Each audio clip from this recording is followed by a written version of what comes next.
delight to be able to introduce our first case study this evening, which is going to be presented to us by Brian Doran, who is the Managing Consultant at the Manchester office of Buro Happold, and David Bouth, who's an Engineering Lecturer at Stockport College, who are going to be talking us through their long-term case study on a biomass project.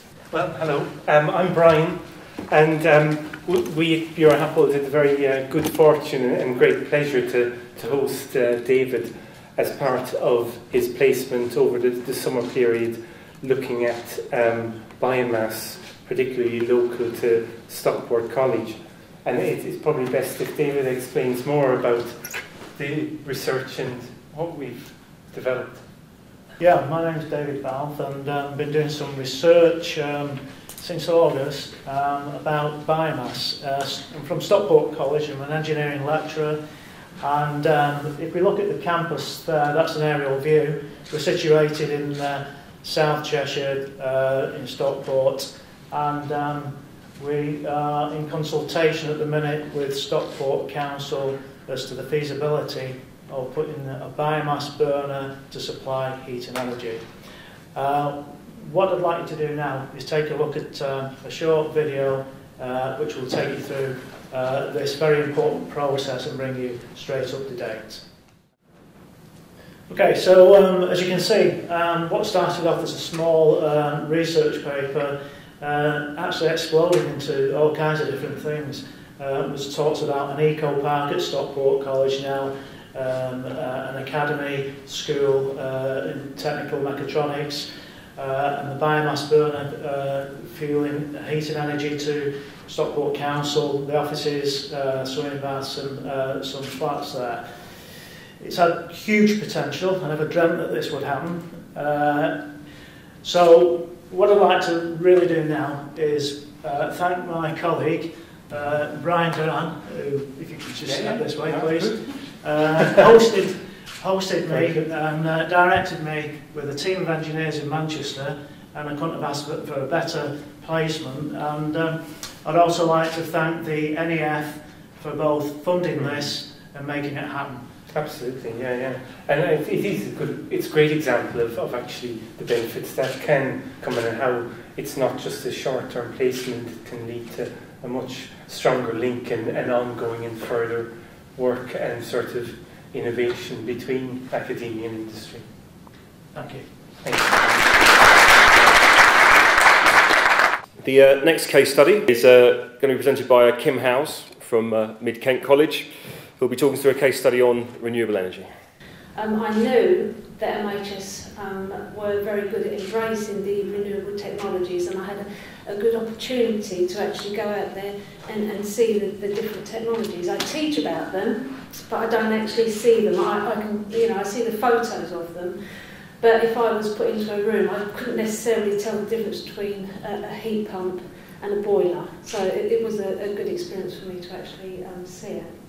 PV panels were being installed, air-to-air source heat pumps were being used, as were the solar thermal hot water, also sun pipes. I'd like to say thank you to NEF, because the funding that you gave to us, Mid Kent College, has allowed us to purchase it is a wind turbine and a photovoltaic cell with inverters. It's a graduate kit, and it allows both my designers and our installing guys to actually have a play and hands-on experience. So thank you very much.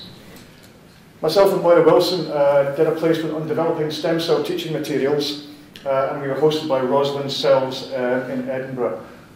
We were lucky enough to get sent to Roslin Cells. They got an international reputation. Roslin, you might have heard of because that's where Dolly the sheep was made originally, and the expertise they had in working in the kind of technologies to make Dolly is now spread into stem cell research. Roslin Cells itself was a spin-off from Edinburgh University.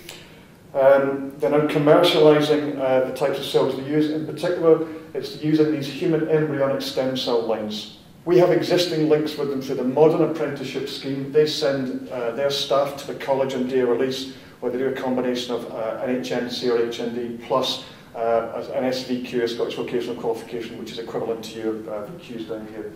The planned output from the placement was initially to look at the science behind the stem cell research and develop the materials for the case studies for the curriculum for excellence. So overall it allowed us to produce teaching materials for the SQA Highest course and also materials for the HNC, HND students and the Modern Apprentices courses as well. Roslin Sells benefited because they're an expanding company, they're recruiting staff. They're recruiting staff not necessarily at graduate level, they're looking for students with HNCs or HNDs. So if students come interested in Roslin Sells through learning about it at college, then they've got the opportunity to maybe go on and work there afterwards. And they also were grateful to have an active input. They work in stem cells, we're writing materials that all the children in Scotland are going to learn about. Therefore, them to have an active input and determine what's going into the curriculum in Scotland was a great benefit to them. So I'd like to thank the New Engineering Foundation for giving us the opportunity to go out there. As we found it very, very useful for both myself and Moira, and also Roslin Sells found it useful as well, and we're still building on those contacts that we've made. Okay, thank you very much. Just three things I'd like to say. First of all, we've heard all about the disruptive technologies from industry this morning. We looked at the various innovations that's happening in the marketplace and how we need to be in unison in terms of bringing that sort of gap between what companies are expecting in terms of the future skills and what actually is being provided. So that's a key demand signal, as it were, to the colleges to look into and re-examine their curriculum offer.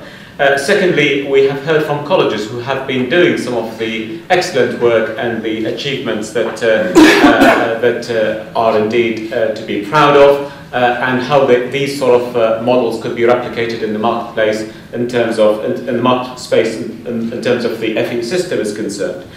So thank you again for all your efforts, time, and to give us the opportunity to share with you some of the thinking that we have at the foundation. And we look forward to obviously working with you over the next year. Many thanks indeed.